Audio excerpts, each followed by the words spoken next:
Hello, everybody. So, today I want to try to give some insight on how I go about using colors and perhaps some tools and exercises I've done before to make that more intuitive, right? Because before I used to not use a lot of colors at all. Like, I always were doing things in just black and white. Nothing wrong with that. There's like a time and place for that. But eventually, I wanted to use more colors in my own work to make things more interesting to look at and also just have fun with colors in general. Now, there is one thing I want to say is, of course, I'm coming this more not from a super painterly perspective, but also more from an illustrator perspective, like a mix of both worlds. Because I used to just do a lot of traditional painting style of practice, like master studies and those kind of things. However, at some point, something switched for me in which, because I am more of a design thinking kind of person, using color wheel made more sense. All right. So to start off, let's talk colors. How to use colors, or how do I use colors, right? So if you look at this board, there's like a couple of things that I want to touch upon.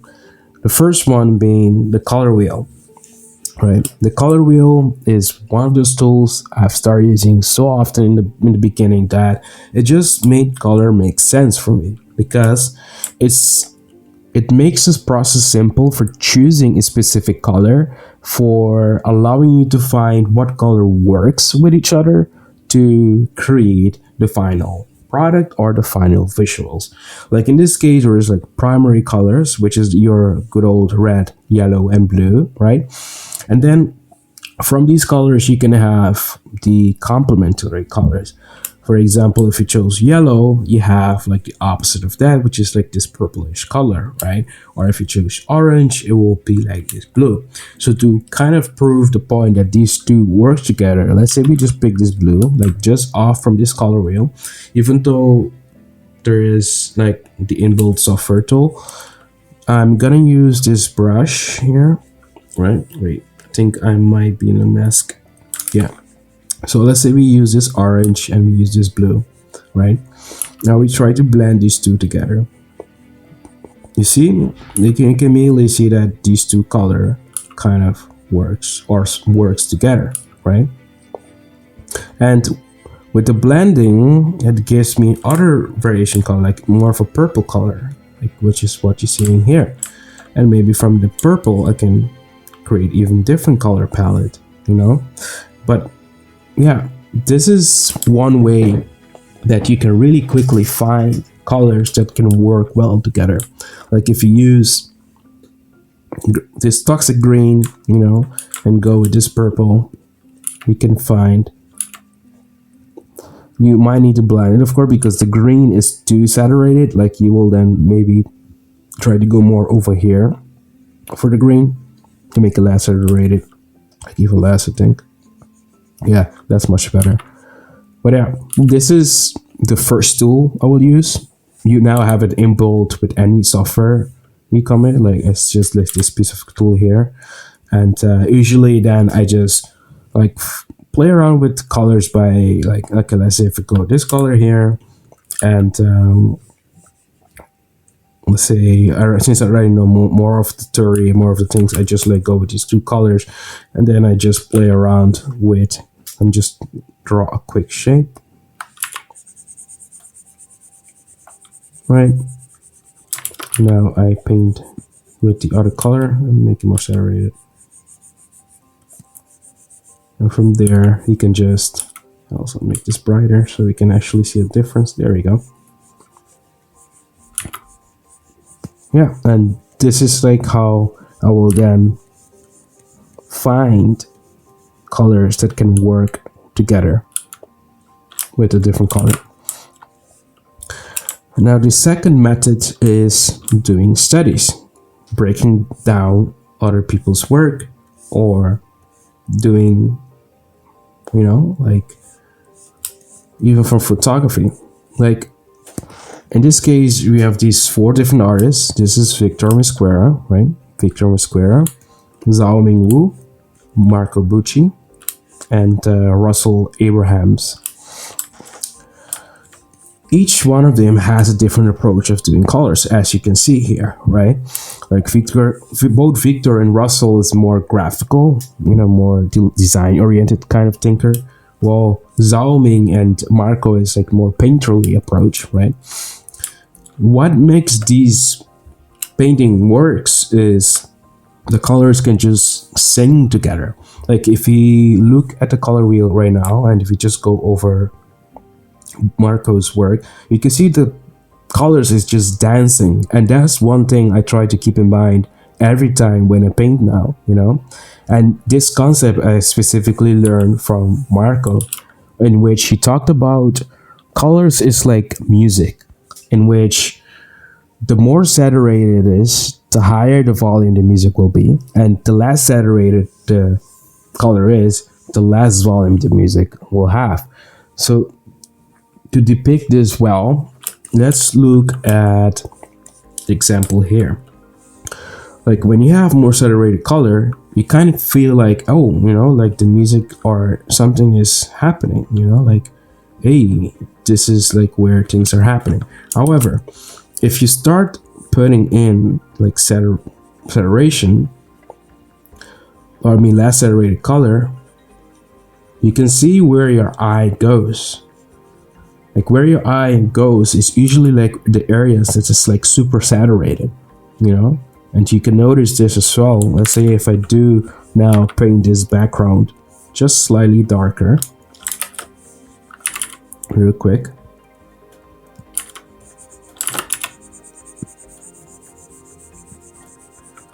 If I send this down,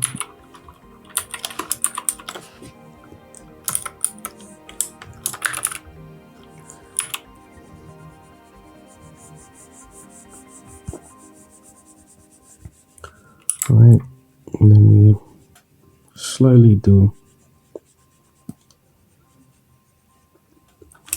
I don't know about you, but my eyes is immediately going to the peak of the sort of weird mountain shapes, right?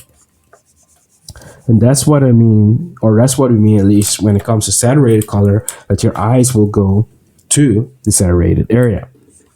At least when it comes only to colors, because there's different other things you can do to guide someone's attention, like composition and lighting, right? And if you look at Russell, like for me at least, my eye is more like in this area because there's like a huge contrast here. However, look at his palette. His palette like is like super bold colors, like just all around just bold colors. And using the language of shape, he was able to cultivate something pleasing to look at, And this is like the approach I go more often now with my paintings or with my process of creating an artwork.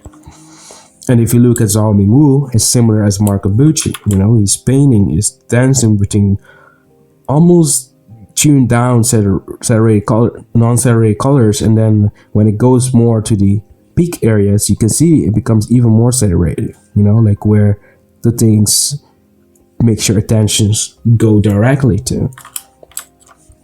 And with Wu, it's more bold colors, and you use gradient to guide your attention, but it's the same principle. Like orange, like more of a warm color, warm palette, and then you have a cool palette, and then like like here your attention goes like to this ball here.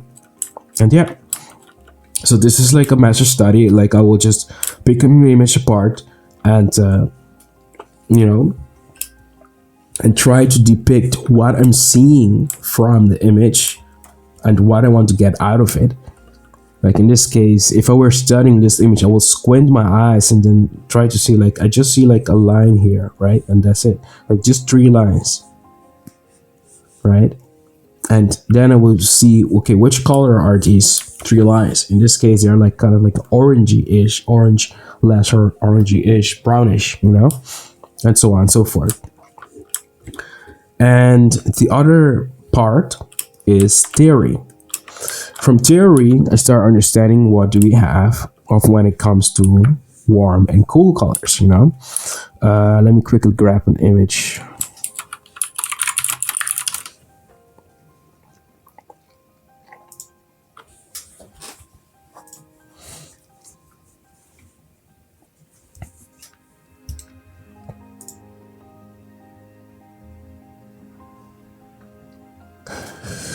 Okay, so when it comes to color theory, the simplest way I can explain this right now, without going too in depth, right, is essentially what I mentioned earlier about the color wheel, right? But from the color wheel, or from the colors you use, there is warm color, and there's also cool color. And these two perspectives, or these two sides, allows like for a much more cohesive and dance between the colors to make things much more vibrating or interesting to look at. So if I just Google warm colors,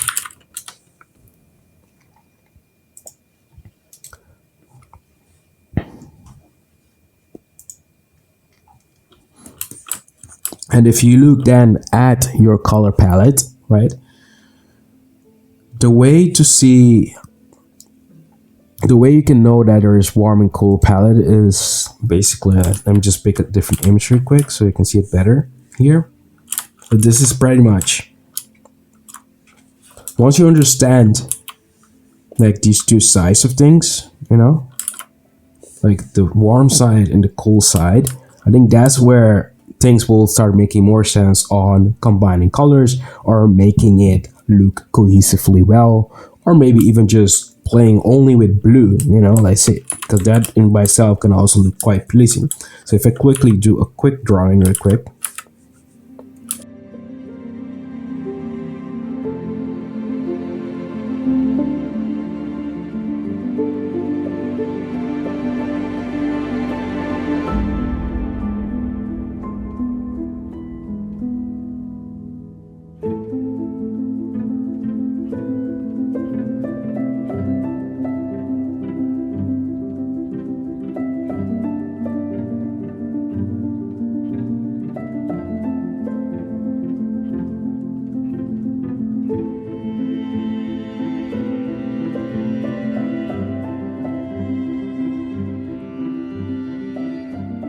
notice just using just the blue palette,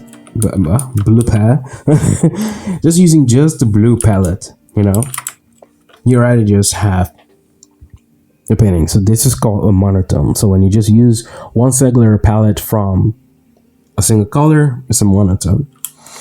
And yeah,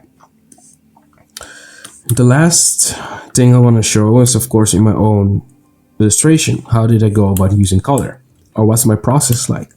So the step one, of course, is to always have like a drawing, at least for me. Like I try to have a drawing down. And if I have a drawing down, then I go in about blocking the colors in, like the main colors. Like in this case, this one is already textured, but usually I just block in to just get a general feeling of what, you know, what I like. And if I need to change it, sometimes I just use tools like the U. So I would write it this. So sometimes I use, for example, the U saturation to change colors, right? Or at the end, which is here, I use the curve tool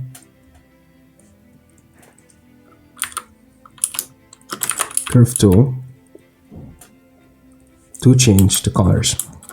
But yeah, usually as long as I block it in the second step, so block in, it makes it a lot easier for figuring out the color palette.